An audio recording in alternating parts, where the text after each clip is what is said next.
Hey guys, Luna here, and welcome back to a game called Our Life, and we're finishing up with the final ceremonies of our wedding with Cove.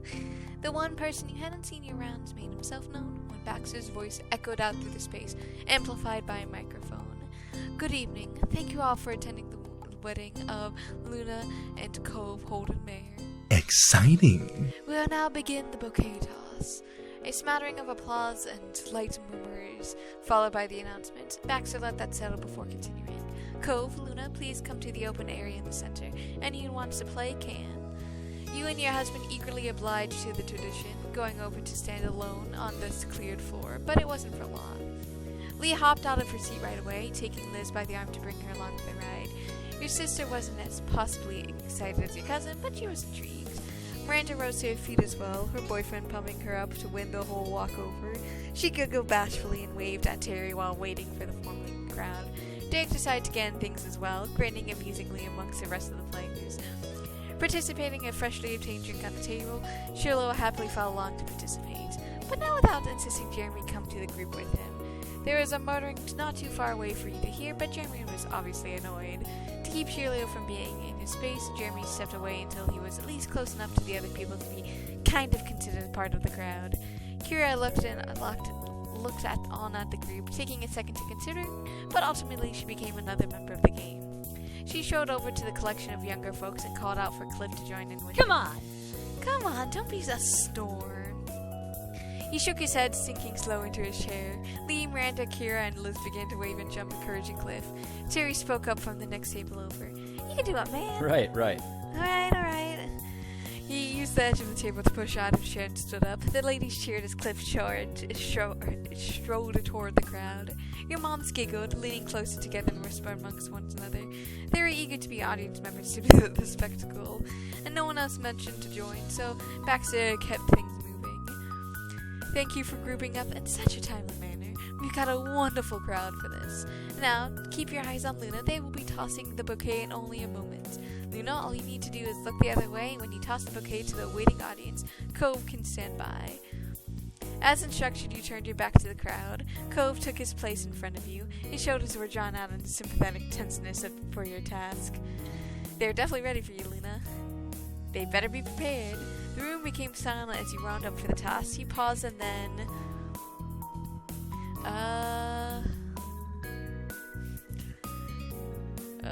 You attempted a good throw, but it was awkwardly flared over your shoulders. A flurry of heels clattering, Julian clinking, and lighthearted yells burst into the space. The bouquet would land in seconds, and the crowd was vying for that prize. The clamor rapidly reached its peak with nearly everyone in the crowd either gasping or cheering. The game had ended. You glanced over your shoulder and to see what the results were, and... Hey! Miranda was crouched nearly to the ground, just having barely snatched the bouquet before it landed on the floor. From the seating area, Terry's glee could be heard. You did it! Yeah! Miranda's face lowered into the flowers as she curled them up, but the petals don't hide the fact that she was blushing and smiling. Your planner took the mic again to make the results official. Bravo! Stunning work by our winner, Miranda. Congratulations on your future wedding. There was laughter all around, and your guests were good sports.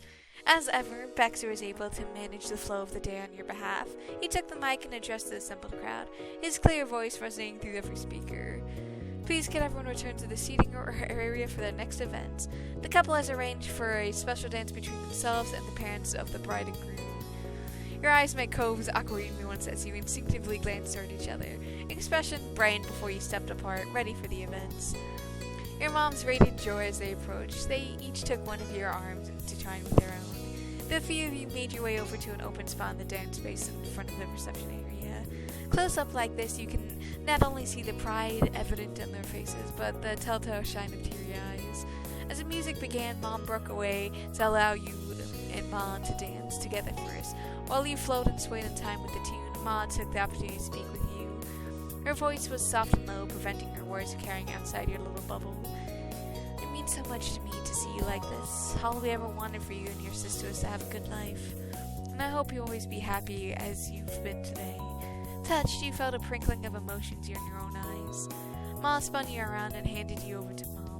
She picked you up with the rhythm instantly, and you got the swing of things just as you had with Mom. You're fantastic! You're doing great, Luna. She squeezed your shoulder where she had been holding you as she bobbed to the music. She always been very physical in her affection, though not as conventionally so. You were somewhat relieved that she had not chosen to pinch your nose in front of people on your wedding day. She gripped your shoulder again. You really are. You smiled back at her, lost for words. You loved both of your moms so fiercely. You were overwhelmingly grateful that they could be there with you for this day. During a turn in the dance, you caught sight of Cove happily twirling around with his own parents, hand in hand. So let's get back into this. I kind of had to pause the episode for a second because I had something come up. But during a turn in your dance, you got a sight of Cove happily twirling around his own parents, hand in hand, on the other side of the floor. Even glimpsed from a distance, you could make out the huge smiles on Cliff and Kira's faces. It made you giggle as you drew back towards your moms.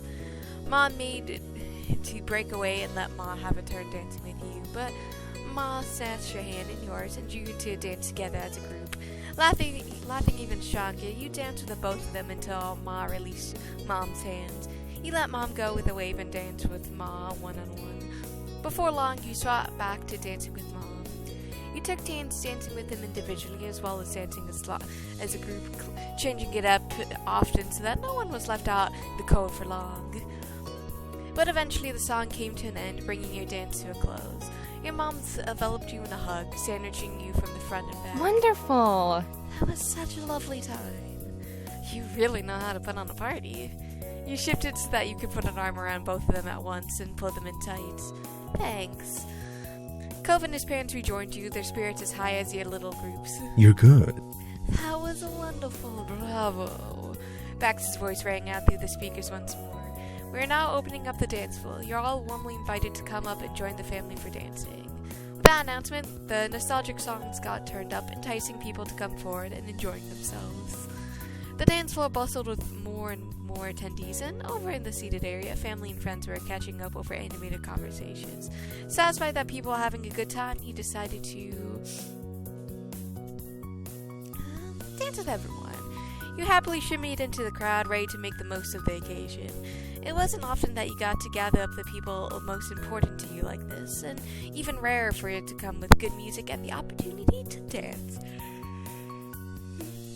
Terry and Miranda already kicked the party off, jumping and strutting around exuberantly to the music. Miranda squealed as you approached, grabbing your hands and pulling you into the group, and you easily got into rhythm of things with them. You continued to spend some time with the whole bunch of song after song, but of course you made sure to save some dances for your new husband too. Their merrymaking continued right up until it's time for dinner to be served. All the actions must have helped them work up an appetite, as the guests complied readily. They quickly filed back to the tables, ready for a delicious meal as soon as it was announced.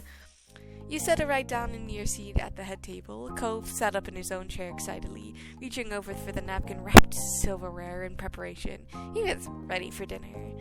A waitress clad in black from top to bottom came to sit across you. She had a frosty pitcher of water in her hands. While settling down at that spot at the tabletop between you and Cove, she spoke out with a friendly tone. Can I get you anything else to drink? Can I have some orange juice, please? Juice for me too, please. I gotta get that right to you. You both thanked her as she spun on her heels and made a beeline to the drink counter. At that same time, more servers began pouring into the space coming from the opposite direction. They were spreading out between the tables, collecting orders from the rest of the guests. One of the darkly dressed figures stood out from the rest of you, with perfect poise and not a hair out of place.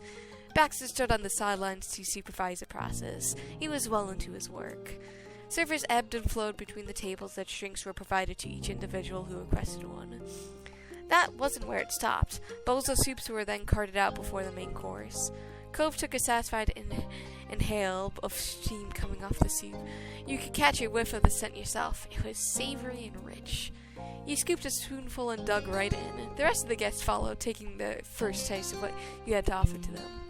Spirited discussions were had between bites, and there were plenty of compliments. Your mom, Miranda, and Liz sounded especially pleased with how it came out. They were chatting to the Ezra at their table about the subtle flavors. And many of your attendees made use of the extra spice that had been made available.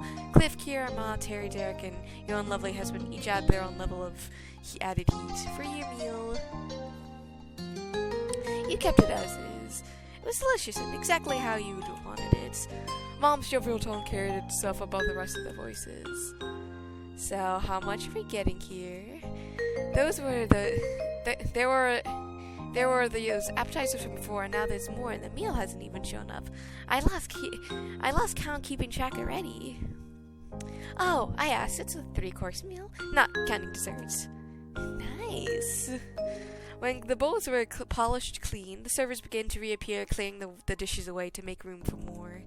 The main course was ready, and the guests were ready for it. You and Cove had the dish placed in front of you first. Cove shifted back and forth, even letting out an exciting squeak. And the rest of the plates were brought out. You could pick out oohs and ahs about how amazing it looked and how generous portion size. You have even heard mentions of the swirls of the dishes by discerning guests. Very few words were spoken as the dinner truly began. Everyone became fully immersed in their food. It was quite the hit. Guests were given time to enjoy their meals while they were fresh before the reception. Events continued as you planned. Baxter strode up to the side counter set on the opposite end of the head table. He had the perfect view of it. Casually, he took up the microphone that he used throughout the rest of the event to make another announcements. Good evening. From the staff and I'd like to thank you all for being such lovely guests to serve. We've hoped you enjoy your dinner. Now, Luna and Cove, Hold, and Mare have arranged for a few speakers to come up and give their congratulations in order to mark this very special occasion. Please pause your conversations and give them your attention at this time. He didn't hog the mic any longer than necessary, placing it back down in the center of the stand as soon as his brief message had been made clear. Baxter directed a soft smile down to you and Cove as he left the space open for others to speak. A nervous rhythm began to play out next to you as Cove's fingers were drummed up against the edge of the table. You watched your furry grow deeper into his brows. He was preparing himself for whatever was about to be said. There would likely be some friendly teasing, and almost certainly he was getting emotional again. Once the mic was available, the first person to stand up was your ma. She hopped right up and made her claim to the front of the table. Oh, Ma. Softly she spoke across the space directly to you and Cove, her words being carried through the air to where you sat. Congratulations once more, my wonderful children. This wedding feels like a dream as much as my own did when I was around your age. Her head tilted to the side toward the other guests and began a formal speech. Well? Our Luna has been a joy to our families' lives and everyone else who met them since the day we brought them together. But watching how they've grown with Cove has been special. The way Luna treasured the little stuffed dolphin keychain Cove had brought them and holding it onto all these years after. There was that one long weekend where Cove came all day after day to take Luna on charming trips with no special reason at all. And in return, Luna came to me and Pammy to help cook a proper treat for him. Her eyelids rested closed as she left out a sentimental sigh. And I could keep going. There's so many memories. Luna can clear the tears from his eyes better than anyone else when they weren't the ones causing them. Happy tears, of course. It was beautiful and it still is. Her attentive gaze shifted to the two of you once more, signaling the end of her talk had arrived. I love you. I can only hope that you'll be able to continue growing together for many more years to come. I love both of you very much. Your husband's eyes had already begun misting. After knowing her for all this time, Cove developed a deep affection for Ma. Hearing that she cherished those important memories the same way you and he did had an impact. She slipped the mic to its proper place, brushed at her bags and bangs, and walked to her seat again in light steps. Your mom brushed down her dress as she stood on her feet and began to walk. This was her chance to take the stage, and she was going to go for it. When she put one hand on the mic, the tips of her fingers tapped the top of it, doing a sound check. The puff of sound echoed out, and your mom was satisfied with that. She lifted her head high, facing the crowd and smiling merrily. Thank you. Thank you, everyone, for coming today and for all the gifts you brought. I don't know how we're going to pack it all up and get it to their place, but we're going to make it work. Where there's a will, there's a way. She had to lower her mic a bit, already snickering under her breath. Well, Luna, Cove, our families went through a ride with you two being brought together. Talk about a force of nature.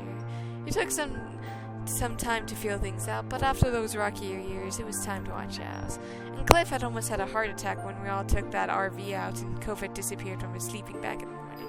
And it turned out he snuck into the loft with Luna. Grinning ear to ear, lost in those old memories, she shook her head. But at the end of it all, I think you both were good influences on each other. Or at the least, you made each other very happy. And that was good in my mind. And we really did need a son in there to round things out. Mom snorted and laughed out her own mind. She waved that away with her free hand, wanting to be more serious. When she could muster the even tone she had been aiming for, your mom finished her speech. Love you. I love you, kiddo, and it's true that you're hard-working adults now, but don't ever forget that Ma and I are here if you need something. Your family will always be there. She'd been able to coax out some chuckles from Cove throughout. She was mostly amused over her penchant for the jokes than the actual jokes themselves, but the laughter had been shaky with emotion. You'd really come to love your mom. With a quite pleased grin, Mom left the mic behind and returned to her spot right by her wife. Terry jumped up to his feet with a grin, strolling right over to the counter. He scooped up the mic in one hand and gestured ahead of him with the other. I met Cove and Luna in high school. I didn't know them the longest of everybody, but I could tell they were some cool people right away. Them and Randy were my best groups of buddies back then, and we kept that friendship train going despite all the stuff that happens. He tapped a finger against the tabletop in time with every specific he mentioned. Graduating school, moving different places, me and Miranda dating, the two of them getting married, and things about us not being what other people thought they were. And we lived throughout that one summer when it wasn't just the four of us. Sometimes it was five of us. Right, my pal Baxter? He brought the mic closer to his grinning mouth for emphasis and dramatically pointing up to the side. Now we're all here again. You probably hadn't planned for that. And he was right. Having been quietly discussing next steps with the server, Baxter's mouth hung open mid-word. Suddenly being brought into the focus outside his expertly laid schedule knocked him out completely off rhythm. Cove barked a gratified laugh, especially as shocked, but far more amused. Baxter's head turned in the direction of the sound. His mouth finally closed into a wide smile.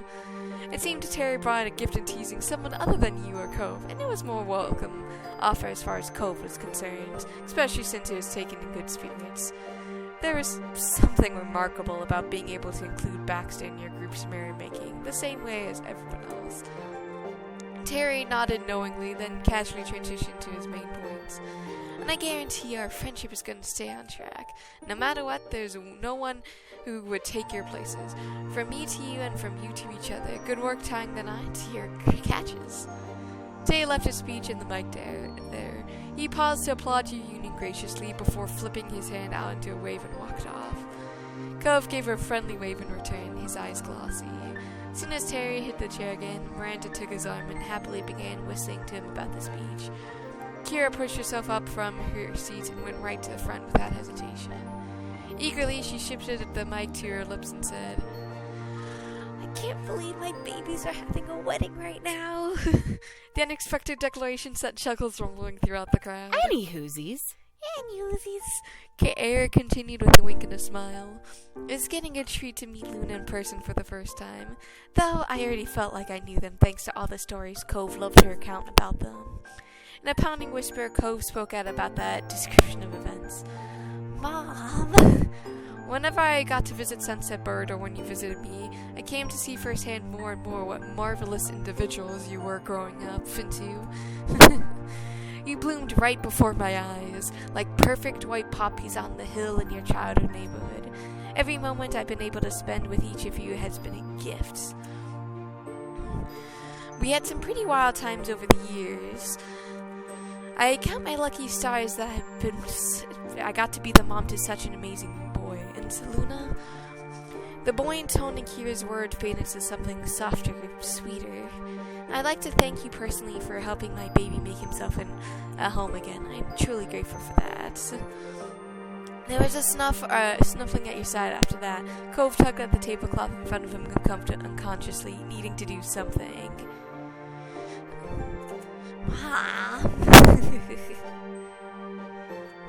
Congratulations, both of you. I love you. love you too. Didn't matter what that she couldn't hear, she knew. Kira used the bottom of her palm to wipe her eye, placing the mic on its stand with the other hand. She took an additional moment to look up to you and Cove gently, and then Kira showed back to her table. Cliff leaned over toward her and gave her 2 thumbs up for that speech. His zealousness made Kira cover her mouth in amusement and embarrassment. And then Cliff raised it from out of her seat, which there's actually a very fun thing part of her speech, which I'm sure will actually be mentioned in the thing. But if you actually never tell Cove that his dad gave you, the player, $20 to hang out with him, there's actually a really funny realization of, oh my god, you've never told him? And it's really funny. And then Cliff raised him out of his seat. The most contentious figure in your husband's early life, who grew to become his best man. Cliff took a large stride to reach the speaker stand, but his fingers froze in place before they could grasp the mic. He stared down at it, collecting his thoughts, or his emotions, or both. When he was ready, his hands locked around the base of it, and then he lifted the mic higher. A grin pulled across his face. There's a crinkle around the corner of his eyes. Hey. Hey, sport. Hey, Luna. Hi, Dad. Cove's reply was barely audible. He might not have realized he'd done it. Cove's irises were shaking as he looked ahead intently. Well, Cliff's expression turned distant. He was facing the ground, but his gaze had drifted even further away to something in the past that was long gone. I remember the first day Cove and I moved to Sunset Bird when I met Luna. I didn't really know where my boy was then, or what I was doing, or anything at all, really. You seemed able to tell. He chuckled weakly with self-derived comments. It didn't do much to lighten anyone's mood, including his own. He remained wistful. I was sitting on the curb when Luna showed up to the road, heading home. I knew talking to them, or I knew of them. I had met Pamela and Noelle already. Talking to them is how Cove got away from me. Cove shook his head, trying not to get too lost in complicated mess of thoughts in those times. And that's not the point. What matters is that I heard Luna was their 8-year-old, the same age as my Coves, and that Luna was the only one that age in the neighborhood. In my infinite wisdom, I picked out a place that wasn't exactly a family-friendly community. It was mostly a bunch of retired vacationers. He gritted his teeth and placed a hand to his forehead, feeling the sting of that day as if it was fresh.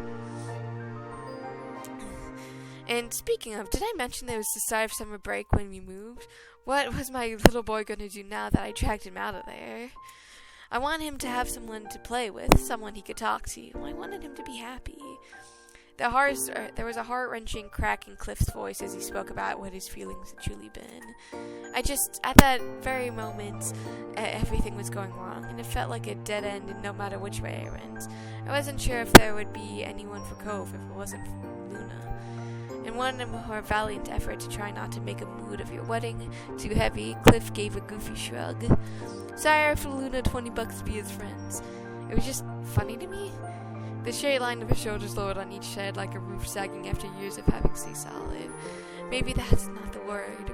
What I'm saying is that I know all my worries and regrets were at their peak. I was acting crazy and I know it now. But somehow it still turned out that way. Sorry. There really wasn't anyone else for him. Not anyone better for him anyways. Nobody else in the world who can be there for Cove the way they can. The sentence remained unfinished as much as he tried to. Cliff couldn't put the words together to express what he meant to him. Cliff placed a hand against his cheek, his gaze lowered toward the ground. His delicate words continued to share with a full gathering of people thanks to the mic, but it was Cliff speaking only to his only son. That day, such a long time ago at this point, when he found out about why me and Kira divorced, they were there. Luna was there when the plan just began, just to go jet skiing. Then that emotional bomb happened, and they were still there. And when you felt ready to head back out, to keep going forward, you just had to turn your head to see someone who was ready to go with you. I'm so glad. You had someone who supported you in ways I never could. It was just what I hoped for. I was so relieved. He glanced forward once more, offering a smile directly to you. You're an amazing person, Luna. Inhaling deeply through his nose, Cliff's stance pulled together and tall and solid. His dark blue eyes shone with a depth to them as they met with far brighter blue eyes of his child. Son, being your dad will always be the best thing I've done in my entire life, and getting that condo on that street was the luckiest card I ever drew. I bet the two of you would have found each other with or without that eventually, but because of it, my kid got to grow up right next to the person who would make them the happiest. I couldn't ask for more than that. And Luna, you didn't need a dad with what great moms you got, but I'm so thankful I still got to be yours. I love you both, and I'll still keep loving you for the rest of the time I got. Tears streaked down Cove's face freely, and he didn't fight their falling. I love you too. Watching you and your husband from where he stood, Cliff got misty-eyed himself. He reached to wipe his cheek, completely forgetting there was a microphone in hands. Cliff set it down and shyly waved over to the two of you, stepped away, and then he was able to rub at the ever-growing tears. No one else spoke or even moved as Cliff returned to his spot. When he was seated, Kira reached over to give his back a pat. He had done good. Cove's breath was shaky, taking in everything. A weepy smile reappeared on his face, the more it sunk in just how much he was cared for. He leaned against your side, pulling the tablecloth and burying his face into your shoulder. You had a wry smile on your face after that. He brushed Clove's hair back soothingly. Slowly, deliberately, you'd struck the smooth green strands of hand without disrupting Cove's position against your body. When a voice was amplified across the whole space once more, it was expectedly your planner, giving his appreciation for the cooperation again and announcing the closing of speeches. But rather than leaving the microphone on the counter, he showed up to your table with a device in hand. Before we shut off this for the night, would either of you like to give your own message to your loved ones? Oh, Cove lifted his teary face up to acknowledge Baxter, pausing to sniffle. I'll do it. Yeah, I think it'll be fine with just Cove speaking. It was too much pressure to address the entire crowd, and you were confident that your husband could get the feelings across from the both of you. Of course. Here you are. Cove used one hand to scrub his eyes and the other to accept the mic, drawing in the close. Too close. His murmuring crackled uncomfortably loud, and Cove's arm sprung out straight instinctively to get the noisemaker away from him. He winced before much more cautiously lifting the mic toward his face. He crackled in both hands as his gaze dropped to the ground. Thanks, everybody, really, seriously. He closed completely and he paused to bite his lips. So glad to be here, and all the things you said earlier were... There's a crackled strain to Cove's voice that wasn't caused by technical error. He was choking up. Each word had to be pushed out with dedicated effort. Really nice. I love you. He rapidly sputtered as it was. What he meant to express came through to you and the rest of the people there to hear it. Cove's earnest affection. In fumbling to shove that screech out even more unintentional feedback, Cove returned the mic to Baxter. His now free hand moved to cover his mouth. At that, brought the speeches to the last sentiment, though ear-piercing note. Applause erupted from table to table, and Baxter's great approving. Perfect. He took the microphone back from with him, and he rejoined with the others of the staff members in order to give you and Cove some space yourselves. When the clapping subsided, emotions remained high. Further conversations were tentative and hushed for a time, but eventually the happy chatter that frequented your reception filled the air again. It was an evening of good food and good company. That evening continued to slip by in a dreamy haze. Before you knew it, all the attendees had finished their main courses and the dishes had been swiftly cleared from the tables. In spite of this, everyone remained rooted in their seats. It was no secret that there was more to come. People were waiting eagerly for dessert, though none of them could match the vibrating anticipation of your husband. It was time for the cake. But before the big event, you had something else in your sleeve. The servers returned to bestow the extra treats to your guests. Truly delightful trays of fancifully placed fudge slices were delivered to the tables and distributed to the guests. The dishes had been carefully selected to match your blue color scheme. Ma grabbed Mom's eye as he saw what was coming, pointing at the plates with excitement.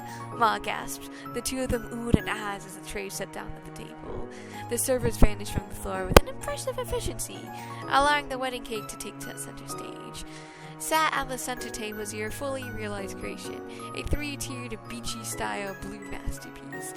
You were pleased to see your guests were smitten with it as you and Cove were. So charming, and the little teachers are beautifully done. Aw. Kira's voice rang out sweetly as she gazed at him. Fantastic. That's perfect. It's so cool that you went with blues instead of just white. Totally unpredictable. Baxter beckoned for you and Cove to come forward. You rose from your seats as one and crossed the floor to the display table. A bit of a tongue twister there. We're waiting a server offering a cutting knife to you both. The two of you took hold of the hand over hand so that way you can make this incision as a team. Together you hovered the knife over the lowest layer of the cake. You glanced at Cove, who smiled wryly at you. It was really almost too beautiful to cut, but just almost, and your guests waiting for the portions of the delicate cake. Carefully, so as to preserve the structure as much as possible for as long as you could, you pushed down with the knife. It slid through the cake easily, leaving a smooth cut all the way through. You and Cove drew the knife out and then made another cut in order to create a neat triangle of cake. The server produced a plate ready for the first slice. With a bit of shakiness in the motions between the two of you, you slipped the knife under the piece and transferred to the waiting plate. The first slice was done. You gazed at the neatly cut cake with pride as you set down the knife. Cove beamed. It was a lovely moment. Now you couldn't wait to share the wonderful cake with your guests. Cove let out a thrilled squeak as he picked up the provided fork. Each of the aspects of it had been painstakingly planned to suit the occasion as well as your tastes. Now, at last, was finally there for the eating.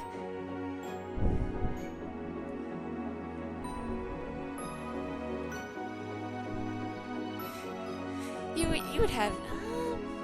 we're looking forward to have a slice. And in short order, servings of cake were set down and at each table, a neat triangle slice in front of every guest.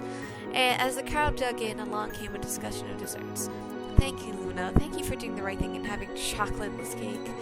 Derek was blunt, but equally appreciative of your choice, rubbing his hands together with eagerness as a slice was set down in front of him. You can never go wrong with chocolate cake. It's honestly the best option. Cove stopped shoving ganache into his mouth long enough to give his own praises. You know, I've had a lot of chocolatey cakes over the years, but none of them ever had compared to this one. It's actually amazing. You didn't hear a single peep out of Jeremy, yet whenever you spotted him while surveying the scene, he was steadily working his way through the slice. Through a series of modest bites, the cake slowly vanished from his plate. That, combined with the absence of any complaints, was a huge accomplishment when it came to that particular guest. You admired the cake, committed with each beautiful detail to the memory before you took your first bite. You closed your eyes as you let it melt into your tongue, relishing the light and fluffy texture alongside the silky frosting. Each bite was savored until your plate was cleared, but at that point, Cove was already on his second slice. By the time the meal was officially over, Cove had not only devoured 3 full slices of cake, but he double-checked with Baxter about what would happen to any leftovers. Baxter had needed to reassure him that any remaining sections of cake would be wrapped up to go home with the two of you. It was pleasant to sit back and relax for a while, giving your feet time to recuperate from a long day, but the lull did not last long. Newly fueled by cake, and the party was starting to begin again. The celebration was able to continue in earnest. Derek, Lee, Terry, and Miranda got the dance floor going, and they took turns pulling silly moves, cheering each other on. Liz sung along to the songs she knew whenever an old favorite from your life growing up together came on. She chose to keep Sheila company throughout the party. She never lost that fondness she had for the guy. From the glimpses she caught, he was having a blast. Your 4 parents made their tables base camp and cycled between catching up with other family in town and rejoining with one another. They spent as much time trading sentimental stories about when their babies were just babies. Cove's one uncle showed off a classic magic trick to celebrate the day. Your husband was far more enthusiastic about the sunset as a 23-year-old adult than he was an 8-year-old child. When he got the chance, Cove graciously offered Jeremy some of the leftover cake after how eagerly Jeremy had eaten his first slice. They truly were close for him to do that. Jeremy accepted the kindness for a change. During the time, more casual photos were snapped of the best and funniest moments. One was when Miranda got Terry to hold up her dress so she could do handstands. You couldn't wait to see them fully developed, and many of the guests had been generous enough to bring presents that you and Cove might need. Finished opening each one and offered you thanks. Seafoam green towels, dishes, a water purifier, a framed picture of the sea with the words "Life is a beach" were just some of your takeaways for the day. The most common gift, however, was the safe bet of simply giving cash. You never seen so many $20 bills in one place. Your family had a sense of humor. Of course, the relationship that had begun with someone offering money would reach its head with that repeating. Your husband caught a glimpse of the silent amusement in your face. His mouth curved into a smirk as he watched you. You bet money that he knew exactly what was on your minds. Good evening. The distinct voice of your planner caught your attention. You approached with a polite You know, The people you know are as welcome as you are. They treated the staff, including myself, well throughout the reception. As pleasant as he kept the pleasantries, Baxter was certain to get to the point of conversation quickly. well, I'm here to say that you got space for a few more hours, but there are no more planned events or responsibilities on your shoulders. The day went off exactly as intended. He pressed his hands against the bottom of his spine and he leaned his torso back for them to stretch. For a single side word, Baxter let himself clock out of the work mindset. Hallelujah. But the metaphorical bell rang, and he returned to promptly providing his service, standing up perfectly straight and pointing his toes forward. You're free to simply enjoy yourselves however you want with the time that's left. Of course, I'll personally put out any fines if they do appear. You two don't need to worry about anything. Cool, thank you for all of this. You really are the perfect guy to do it. Baxter's brows curled, his eyes softened, even pausing to steady himself. He didn't hide the emotion rich in his voice. That means a lot to me.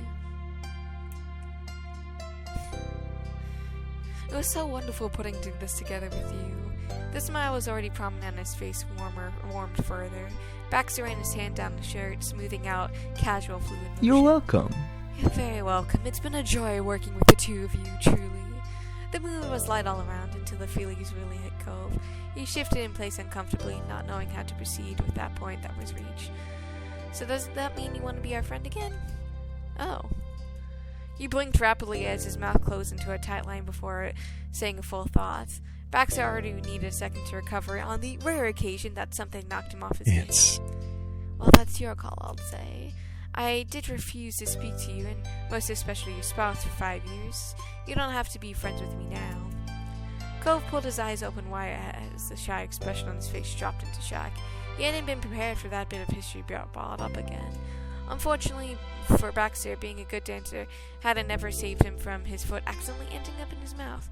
He offered an apologetic smile. Forgive me. I would like that, though. Despite the promising talk, Cove put it together an answer.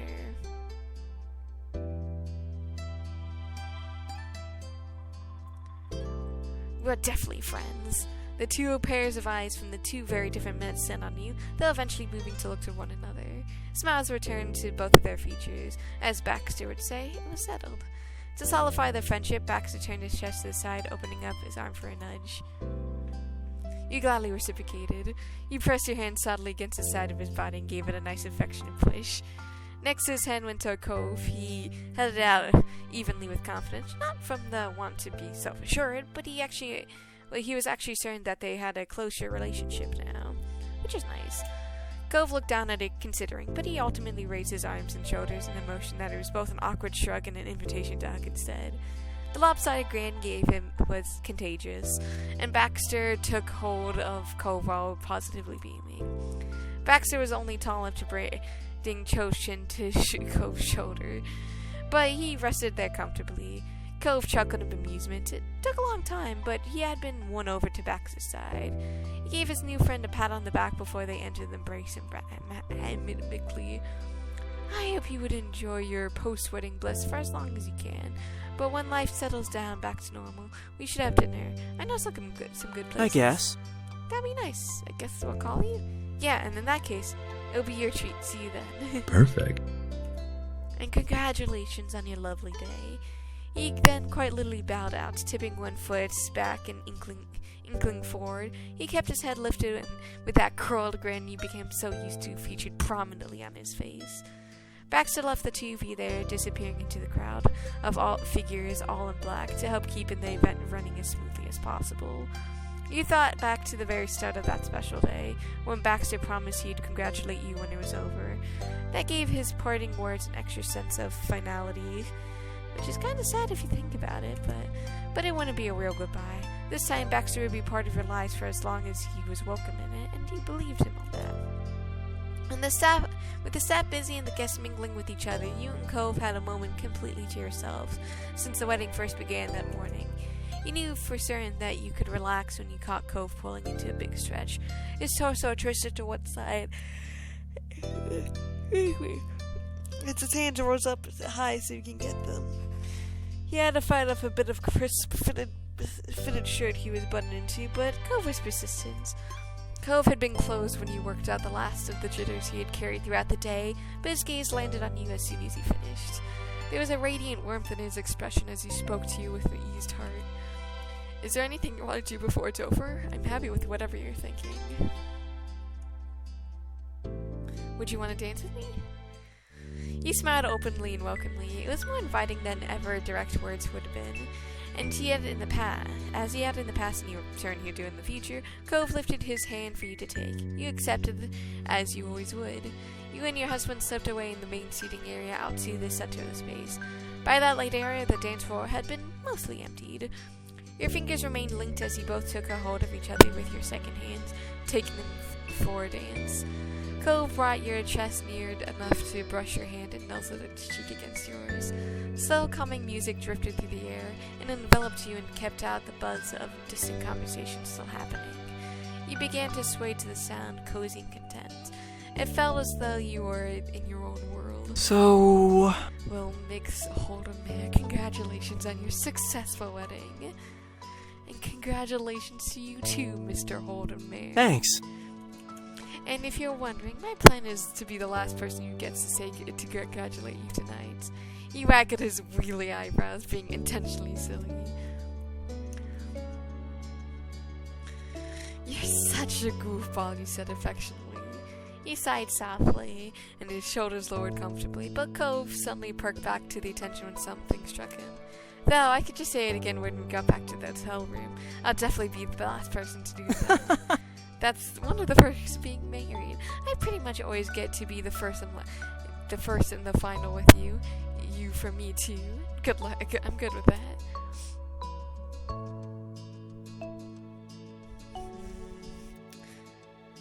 I don't know. I could always call someone, you joke. Go ahead. I'll say it again when you're done. Darn, you're tough to beat. That's right. In glistening eyes, you could see how treasured you really were. Cove whispered heartfelt words. See you tomorrow. Oh. And I also get to say this for sure. See you tomorrow, Luna. And I'll see you tomorrow. Cove pressed himself to you even more snugly and let himself a tiny throat squeak. Cove, is there anything you're hoping in our lives after this? Got our place, our pets, each other. That makes me really happy. But is there something you would like to talk about? I want to listen.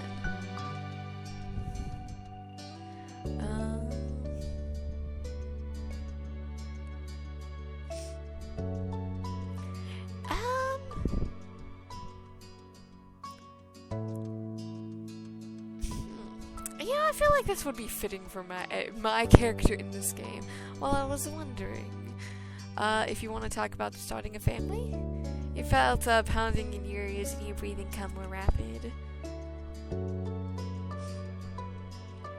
I want to adopt. For a second, you were completely stalled.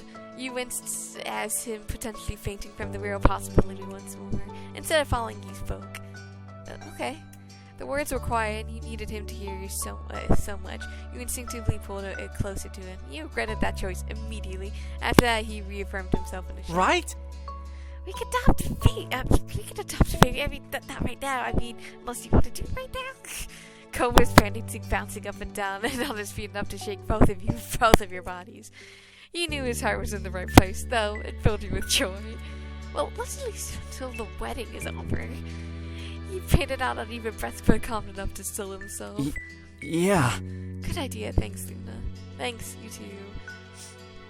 And also, now that we have a moment, I wanted to mention how you looked. He stands tense, blushing in his finery. The spotlight turned back on, and Cove was getting stage fright. Do you like it? It's flawless, perfection, unbelievable, glamorous, elegant, magnificent, delectable. Slow down. It all matches the good adjectives in the thesaurus. You could tell from his blush that he ultimately enjoyed your attention. His posture relaxed and he seemed more confident in your clothes again. Thanks. I like yours too. Your shirt and pants are so seriously charming.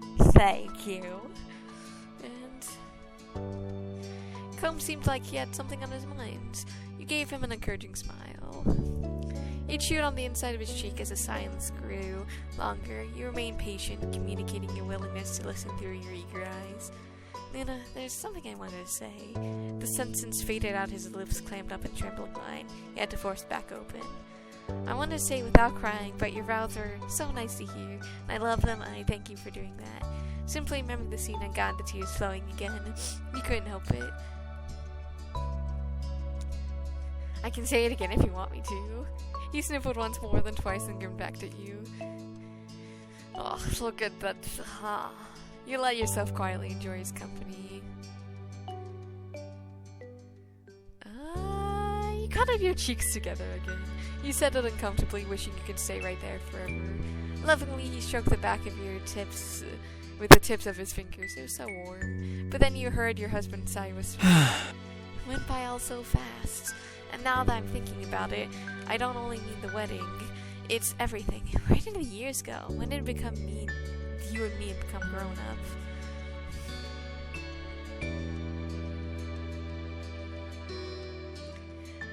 You, the crybaby grown up? I'm not sure about that one.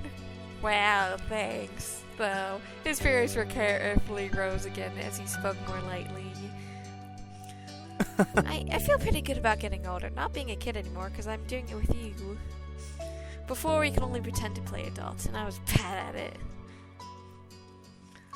And now we're at our wedding, and I know it's like what it's like to be an adult, kind of, and you're just doing it and keep going. I guess it's as simple as that. I wish I could figure that out from the beginning. No, actually, I'm glad everything the way that it did. I am too. The song blanketed your discussion was the final course of guests who were saying goodbyes to one another. It was almost time to go. Too soon you knew it would be the ending note of your wedding was. The final glance, the last word. Though thoughts exited in your mind until Cove brought you back in the existing present where you belong. It's nice. I think our life together is really nice.